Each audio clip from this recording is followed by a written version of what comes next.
പ്രതിഫലം പടച്ചവൻ നിന്റെ റിസ്കിൽ ബറക്കത്ത് നൽകുകയാ. ഒരിക്കലും പടച്ചറപ്പ് നിനക്ക് പട്ടിണി തരൂല. ഒരിക്കലും നിനക്ക് അല്ലാഹുവേ ഹറാമ് തിന്നേണ്ട ഒരവസ്ഥ നിനക്ക് തരൂല. നാലാമത്തെ പ്രതിഫലം എന്ത്? എന്റെ പ്രിയപ്പെട്ട ചെറുപ്പക്കാരാ, ഇന്ന് മുതൽ നല്ല രീതിയിൽ മുടിവെട്ടുമെന്ന് തീരുമാനമെടുക്കുന്ന ചെറുപ്പക്കാരാ, നല്ല വസ്ത്രം ധരിക്കുമെന്ന് ചെറുപ്പക്കാരാ, പ്രവാചകന്റെ സുന്നത്ത് ജീവിതത്തിൽ ഹയാത്താക്കുമെന്ന് കരുതുന്ന ചെറുപ്പക്കാരാ, ശരീരം മറച്ചിട്ട് നടക്കുമെന്ന് തീരുമാനിക്കുന്ന പെങ്ങള്, തലമറക്കുമെന്ന് തീരുമാനമെടുക്കുന്ന പെങ്ങള്, തേക്കുമെന്ന് അല്ലാഹുവേ ഇനി എന്റെ നഖത്ത് ഞാനൊന്നും തേക്കൂല, എന്റെ ചുണ്ടിൽ ഞാനൊന്നും തേക്കൂല, എന്റെ പ്രിയത്തിൽ ഞാനിനി ഒന്നും ചെയ്യില്ല എന്ന് തീരുമാനമെടുക്കുന്ന പെങ്ങള്, അല്ലാഹു തരുന്ന നാലാമത്തെ പ്രതിഫലം എന്തെന്നറിയോ? മോഹമില്ലേടാ ചെറുപ്പക്കാരാ, എന്റെയും നിങ്ങളുടെയും ജീവിതത്തിലെ അഭിലാഷമല്ലേ മരിക്കുന്ന സമയത്തിൽ ലാ ഇലാഹ ഇല്ലല്ലാഹ് കൊതി തോന്നാറില്ലേ ചെറുപ്പക്കാരാ? മരിക്കുന്ന സമയത്ത് ഷഹാദത്ത് കലിമ ചൊല്ലി മരിക്കണമെന്ന് മോഹമില്ലേ? വല്ലാത്ത കൊതിയല്ലേ? അല്ലാഹുവിന്റെ പ്രവാചകൻ പറയുകയാണ്, അല്ലാഹുവിന്റെ പ്രവാചകൻ പറയുകയാ, അല്ലാഹുവേ പടച്ച റബ്ബ് നിനക്ക് ദീൻ ഉറപ്പിച്ചു തരുമെന്ന് നബി മുഹമ്മദ് മുസ്തഫ. ഈമാൻ ഉറയ്ക്കുമോന് തുണ്ടം തുണ്ടമായി വെട്ടിയാലും നിന്റെ ഈമാൻ പതറൂലടാ. ഈമാൻ നിന്റെ ഹൃദയത്തിൽ ഉറയ്ക്കുകയാ. ഒരു പണത്തിനും ഒരു പ്രലോഭനങ്ങൾക്കും നിന്നെ തകർക്കാൻ കഴിയില്ല. എന്റെ പ്രിയപ്പെട്ട ബാപ്പാ, പൊന്നുമോളെ സുന്നത്തനുസരിച്ച് ജീവിക്കാൻ പഠിപ്പിച്ച, എത്ര വലിയ കൊലകുമ്പം വന്നിട്ടും നിന്റെ പൊന്നുമോളെ മാറ്റാതോക്കിയാൽ അവള് പറയുമെന്നെ കിട്ടൂല. ഏതീമാനെന്നറിയുവോ? ഏതീമാനെന്നറിയുവോ? എന്റെ പ്രിയപ്പെട്ടവരെ, ഈമാനെന്ന് പറഞ്ഞാൽ എങ്ങനെ ഇരിക്കണമെന്നറിയുവോ? മഹാനായ സയ്യിദുനാ ബിലാൽ, എന്റെ പ്രിയമുള്ളവരെ, ഞാനും നിങ്ങളും റോഹിംഗ്യൻ മുസ്ലിമീങ്ങൾക്ക് വേണ്ടി ദുആ ചെയ്തവരാ, അവരുടെ അവസ്ഥകൾ കണ്ടവരാണ്. പടച്ചവനെ, പച്ച മനുഷ്യനെ ജീവനോടെ കത്തിക്കുന്ന കാഴ്ച, അല്ലാഹുവേ അല്ലാഹുവേ, ചില്ലിന്റെ മുകളിൽ കടത്തിയിട്ട് വാഹനം കയറ്റി ഇറക്കുന്ന രംഗം, മൂക്കും ശരീരവും ചെത്തിയെടുക്കുന്ന രംഗം, പടച്ചവര് പിഞ്ചു കുഞ്ഞുങ്ങളെ കെട്ടി തൂക്കി കൊല്ലുന്ന രംഗം കണ്ടവരാ. എന്റെ പ്രിയമുള്ളവരെ, ഈ കാഴ്ച ആദ്യമായിട്ട് ഇത് അനുഭവിച്ചതാരെന്നറിയുമോ? മഹാനായ സയ്യിദുനാ ബിലാൽ. ബിലാൽ റളിയല്ലാഹു തആല അൻഹുവിന്റെ കഴുത്തിലെ കയറിട്ട് മുറുക്കിയിട്ട് തെരുവിലൂടെ കുട്ടികൾ ഇങ്ങനെ വലിച്ചടച്ചുകൊണ്ട് നടക്കുമായിരുന്നു ചെറുപ്പക്കാരാ. നെഞ്ചത്ത് കരിമ്പാറയെടുത്ത് വെച്ചിട്ട് ചാട്ടവാറ് കൊണ്ട് തല്ലിച്ചതയ്ക്കുമായിരുന്നടാ. വിശന്നിട്ട് വെള്ളത്തിന് വേണ്ടി കിടന്ന് യാചിക്കുമ്പോ ഒട്ടകത്തിന്റെ മൂത്രമെടുത്തിട്ട് വായിലൊടിച്ചു കൊടുക്കും ചെറുപ്പക്കാരാ. ഒന്നിയിൽ നീ ഇവിടെ നിന്ന് ഇസ്ലാമിൽ നിന്ന് മടങ്ങി വരണം, അല്ലെങ്കിൽ നീ കാഫിറായിട്ട് ചാകണം, നിനക്ക് ഞാൻ രക്ഷപ്പെടാൻ അവസരം തരൂല. ബിലാൽ തങ്ങളെ തല്ലിച്ചതയ്ക്കുമ്പോ അവിടുന്ന് വിളിച്ചത് അല്ലാഹു വഹദ്. മോനെ, ആ ഈമാൻ നിനക്ക് വേടോ ചെറുപ്പക്കാരാ? ആ ഈമാനാണടാ എനിക്കും നിങ്ങൾക്കും വേണ്ടത്. നമ്മളെ എന്ത് ചെയ്താലും തകർക്കാൻ കഴിയാത്ത ഈമാനാ. എന്റെ പ്രിയപ്പെട്ട പെങ്ങള്, 1400 വർഷങ്ങൾക്ക് മുമ്പ് അല്ലാഹുവിന്റെ പ്രവാചകര് മഹാനായ ഉസ്മാൻ ഇബ്നു അഫ്ഫാൻ റളിയല്ലാഹു തആല അൻഹു, പ്രവാചകനും സഹാബത്തും ഇങ്ങനെ നടന്നു പോകുമ്പോ ഖുറൈശികൾ ഒരു പാവപ്പെട്ട കുടുംബത്തെ തല്ലിച്ചതയ്ക്കുകയാ. ശരീരത്തിലെ വസ്ത്രങ്ങൾ മുഴുവനും അടിച്ചു മാറ്റിയിട്ട് ഒരു ഭർത്താവിനെയും ഭാര്യയെയും അല്ലാഹുവേ പേപ്പട്ടിയെ തല്ലുന്നത് പോലെ തല്ലുകയാണ്. സുമയ്യ ബീവി റളിയല്ലാഹു തആല അൻഹ തന്റെ പ്രിയപ്പെട്ട ഭർത്താവ് രണ്ടുപേരെയും തല്ലിച്ചതയ്ക്കുന്ന രംഗവാ.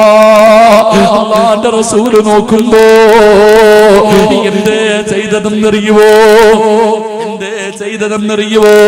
സുമയ്യ ബീവി റളിയല്ലാഹു തആല അൻഹയുടെ പ്രിയപ്പെട്ട ഭർത്താവിന് കയ്യും കാലും കെട്ടിയിട്ട് പടച്ചവനെ കത്തിക്കൊണ്ടിരിക്കുന്ന തീക്കകത്തേക്ക് തലകീഴായി കെട്ടി നിർത്തിയിരിക്കുകയോ.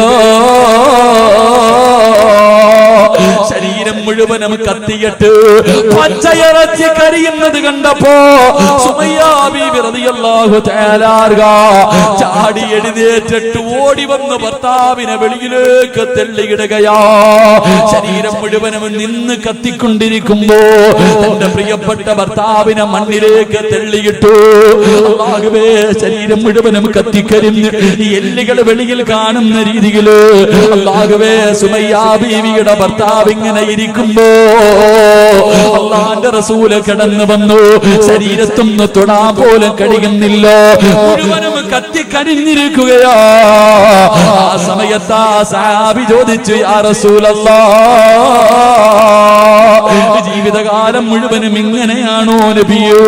അല്ലാഹുവിന്റെ റസൂല് പറഞ്ഞു, ഇല്ല ഇല്ല യാസിറേ, ഇല്ല യാസിറേ, നീയും നിന്റെ ഭാര്യയും നിന്റെ മകനും ജന്നാത്തുൽ ഫിർദൗസ് എന്ന സ്വർഗ്ഗത്തിലാ. സുമയ്യ ബീവി റളിയല്ലാഹു തആല കേൾക്കേണ്ട താമസമുണ്ടല്ലോ, ഞങ്ങൾ കുടുംബസമേതം സ്വർഗ്ഗത്തിൽ പോകുമെന്ന് പ്രവാചകൻ പറഞ്ഞപ്പോ എഴുന്നേറ്റിരുന്നിട്ട് പറഞ്ഞു തന്റെ ഭർത്താവിനോട്, തോറ്റുകൊടുക്കല്ലേ, ഇവന്മാര് നമ്മളെ കൊന്നാലും നമ്മൾ തോറ്റുകൊടുക്കാ പാടില്ല. അല്ലാഹു വഹദ്, അല്ലാഹു വഹദ്.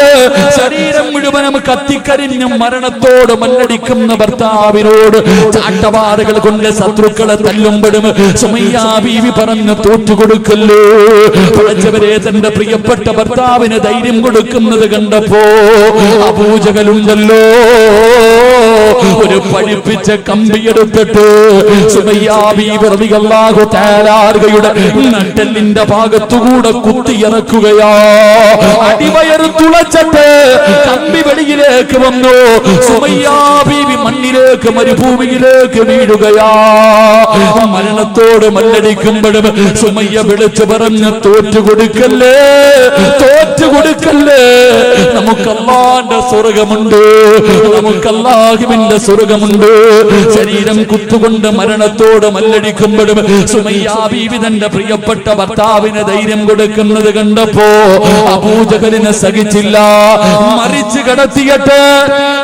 മറിച്ച് കടത്തിയിട്ട് ആ കുത്തിയ കുന്തം വലിച്ചൂരിയിട്ട് സുമയ്യ ബീവിയുടെ ഗുഹ്യ ഭാഗത്തേക്ക് കുത്തിയിറക്കുകയാ. എന്നിട്ട് റബ്ബേ, പച്ചയിറച്ചി ഇങ്ങനെ വലിച്ചെടുക്കുമ്പോഴും സുമയ്യ ബീവി റളിയല്ലാഹു തആല തന്റെ പ്രിയപ്പെട്ട ഭർത്താവിനോട് പറഞ്ഞു, തോറ്റുകൊടുക്കല്ലേ, അല്ലാഹുവാണ് വലിയവർ, അല്ലാഹുവാണ് വലിയവർ.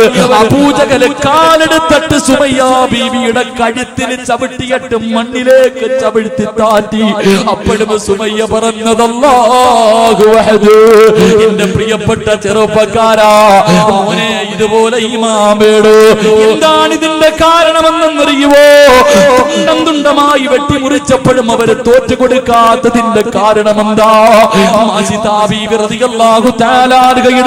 മൂന്ന് മക്കളെ അല്ലാഹുവേ തിളച്ചു പറയുന്ന എണ്ണയ്ക്കകത്തേക്ക് തന്റെ പൊന്നാര മക്കളെ ജീവനോടെ കെട്ടിയിറക്കിയപ്പോ ആ മാസിദ ബീവി തോറ്റുകൊടുക്കാതെ ചിരിച്ചതെന്തിനെന്നറിയുവോ? 9.5 മാസക്കാലം വയറ്റിൽ ചുമന്നുകൊണ്ട് നടന്ന് മരണവേദനയുടെ വേദനയിൽ നിന്ന് പ്രസവിച്ച പ്രിയപ്പെട്ട മക്കളെ തിളച്ചുമറിയുന്ന എണ്ണയിൽ ഓരോന്നായിട്ട് കരിക്കുമ്പോഴും തന്റെ പൊന്നാര മക്കളെ തീക്കകത്ത് കിടന്ന് മരണപ്രാളത്തിൽ പിടയുമ്പോഴും ചിരിച്ചുകൊണ്ട് നിന്നതിന്റെ കാരണമെന്തെന്നറിയുവോ?